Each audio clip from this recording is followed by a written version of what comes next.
you are going to win, you have to acknowledge reality, because reality always wins. And this is what makes President Trump conservative. Conservatism lines up really, really well with reality. The reason that President Trump won the last election cycle is because the Democratic Party, the left, completely disconnected themselves from reality. Completely disconnected themselves from reality in every possible way. They ran screaming with their hair on fire, their blue hair on fire, away from reality. President Trump embraces reality with both arms. When it comes to the world of economics, for example, President Trump only cares about success. He cares about economic dynamism. He cares about American businesses being able to build and succeed. And he understands that in order for all those things to happen, you have to free American business from the shackle of regulation and government. That you have to allow businesses to innovate. That you have to allow people to rise and fall on their own merit. Meritocracy has to be valued more than, say, identity politics and DEI. President Trump knows that in his guts because he's a business person.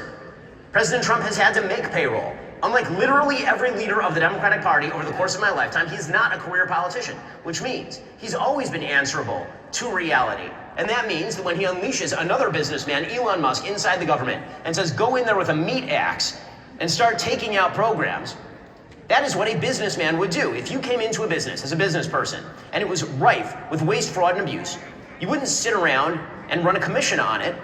You would start firing people. You would go in and you start making changes. You start breaking things and moving quickly, and President Trump is doing precisely that. You can see business optimism in the country is skyrocketing specifically because of that. Meanwhile, the Democrats don't know what to do because their cherished blue pipeline, which is what the federal government is. It is a permanent payment program for the left, the federal government. They have permanent institutions that exist outside the government. They take literally trillions of your taxpayer dollars, and then they funnel all that money out to their political allies inside and outside the government. And Donald Trump came in and he broke the pipeline. Why? Because he lives in the world of reality. When we're talking about foreign policy, President Trump lives in the world of reality. When President Trump looks at the situation in Ukraine, he doesn't say, well, you know what, we're not going to set an endpoint. We're not really going to set a goal. We're just going to wing it. We're just going to go along with this for years. He says, listen, here's the reality. The reality is that there's a grinding trench warfare situation in Ukraine. There is very little shot that Ukraine is going to be able to win back Donbass and Crimea. And we don't want Ukraine to actually fall to the Russians. And so we know what an off-ramp looks like. Now it's just a question of how do we get to that off-ramp. That is what a practical person does. That is a person who lives in reality. That's not a person who wants to speak airy-fairy nonsense and nostrums about democracy and tyranny. All that stuff sounds nice, but does it get the job done is the question that President Trump is always asking. Does it get the job done? When it comes to the Middle East, President Trump has completely broken the mold. The sort of ancient wisdom of the State Department, which has been wrong for 80 years in the Middle East, is that the only way that you actually achieve peace in the Middle East is to make the Palestinian issue front and center. President Trump in his first term totally turned that on his head. He ignored it, and peace broke out in the Middle East.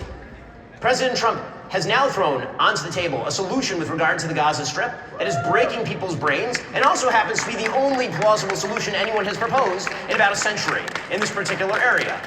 Because it turns out that when you have a population group that literally held today a celebration of dead babies in the Gaza Strip, babies they had murdered in the Gaza Strip, it turns out that a two-state solution in which one of those states is actually run by those people is a really bad idea. And President Trump knows that, and he says it, because he lives in the world of reality. And this is how you chalk up victories. When it comes to China, President Trump is a realist. He understands that China is globally an opponent of the United States, and that we need to stand up to Chinese predations, stealing our IP, buying American land, funneling fentanyl precursors through Mexico. He understands on immigration that a realistic nation cannot have an open border. You cannot have a welfare state and an open border and pretend that that's workable. President Trump understands that. Well, now, all of this sounds commonsensical to all of us, right? Because it is commonsensical. But in Washington, D.C., commonsensical is not the way things have been run.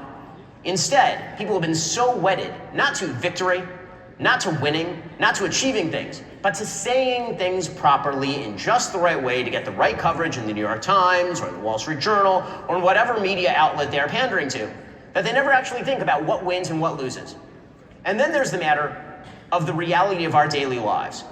President Trump understands that what most Americans want is not identity politics. What most Americans want is not some bizarre notion about androgyny where men can be women and women can be men. and that we're sort of free-floating sets of feelings existing within the meat suits that we wear around. President Trump understands basic things that the left has completely abandoned and that he was willing to say. Stuff that was uncontroversial, 5 minutes ago. Like boys are not girls, right? Like these are controversial statements to make. But President Trump understands that that actually has some pretty deep ramifications when you say things like boys are not girls, such as perhaps men have a role to play that is different from women's role. That does not mean that women shouldn't be in the workplace, obviously, and it doesn't mean that men shouldn't help take care of the kids, but it does mean that men being masculine is a good thing, and it means that women being wives and mothers is a good thing too. And that no country that ignores these basic truths can survive and grow and thrive. President Trump acknowledges and knows that the things that most Americans want, whether they are Hispanics living down on the border of Texas or whether they're white Americans living up on the border of Canada, those things are basically the same. They want to be able to live in safety, free of crime, with prosperity, being able to hold down a job in a growing, innovative, dynamic economy.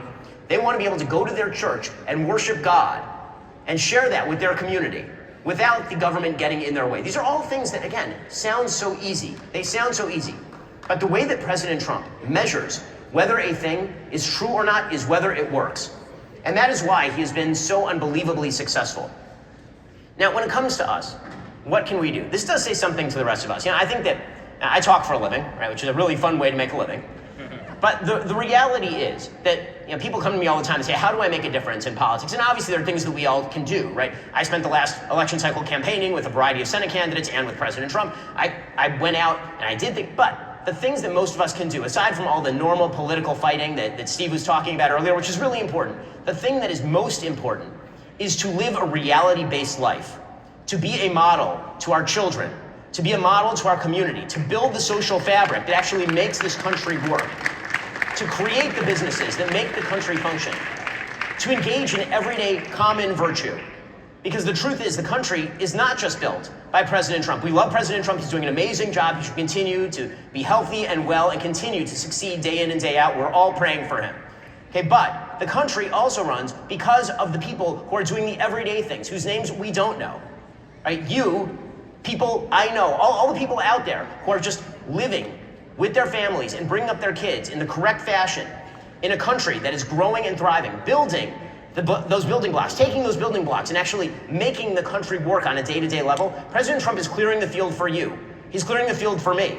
Right? The Republicans, I hope, are going to do that. But then it's our job to actually build.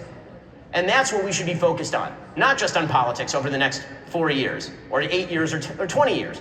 We should be focused on the building because that's the project that never ends. The political fight will always be there. There's no such thing as permanent victory. There will be losses in the future. But the one thing that we can do every single day is continue to build. And thank God, President Trump, the reason I'm optimistic, President Trump has brought us back to a world of reality where that building is possible and we should all build together. Thank you so much. And now, thank you, I appreciate it.